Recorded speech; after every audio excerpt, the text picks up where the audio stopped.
le Président, mes chers collègues, un bien joli document que nous avons là, très bien écrit. Bravo aux rédacteurs qui ont su communiquer sur un état de la région jugé au top, quel que soit l'angle sous lequel on l'observe.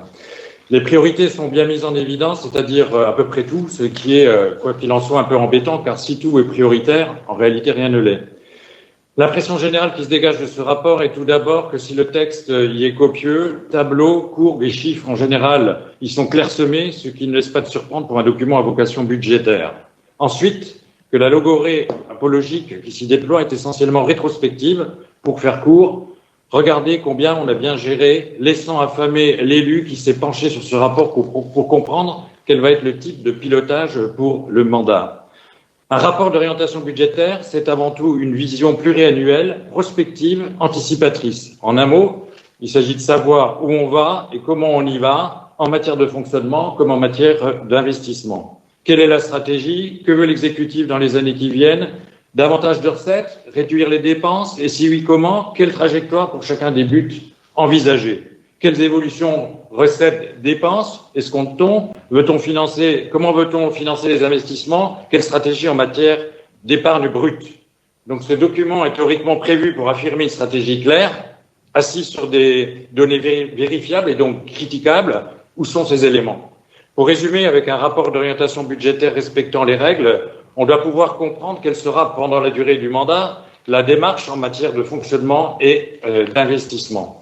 Nous avons ici un rapport farci d'envolées verbeuses, investir massivement tout en maîtrisant notre trajectoire budgétaire, sans qu'on y retrouve le plus souvent d'illustration de ce qui est avancé. Au-delà de l'enflure du style, des formules poncives et surjouées, on doit justifier ce qu'on annonce.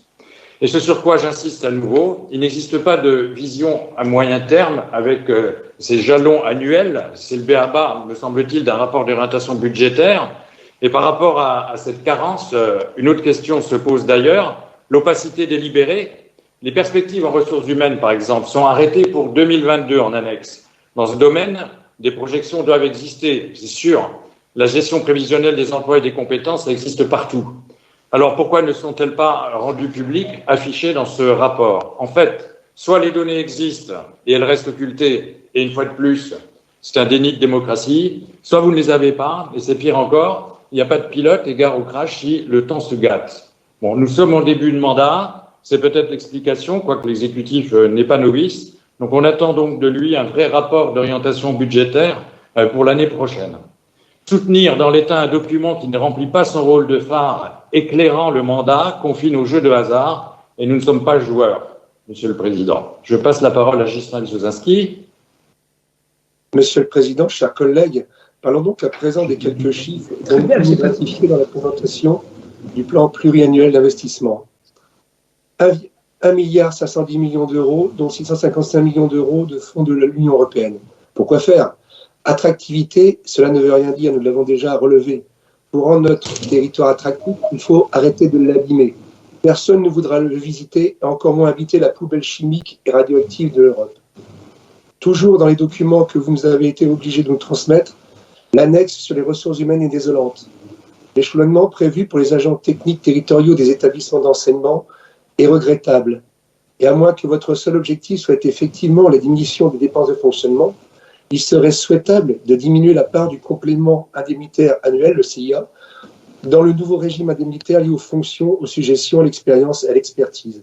Ce système qui pousse à la compétition, à la dégradation des conditions de travail et qui pénalise la moindre présence. Je passerai rapidement sur les nombreux sujets contre lesquels nous avons déjà eu l'occasion de nous exprimer.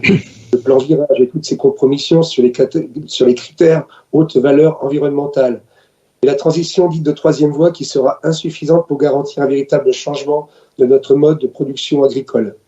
Le volet transport sans gare d'interconnexion Lorraine, mais avec toujours un soutien aux aéroports. Tout ceci n'est pas sérieux. Si globalement nous devions résumer ce rapport, c'est ce manque de sérieux et d'ambition qui ressortirait.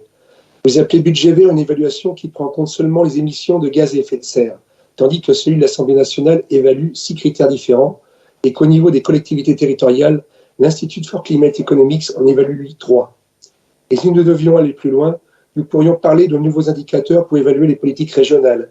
Nous pourrions réfléchir à sortir de l'évaluation stricte du PIB, le produit intérieur brut, qui n'est pas pertinent dans un contexte de transition écologique et sociale. Mais le manque de sérieux et d'ambition de ce document ne nous le permet pas. Pour conclure, Monsieur le Président, nous prenons acte, mais nous ne sommes pas d'accord. Je vous remercie.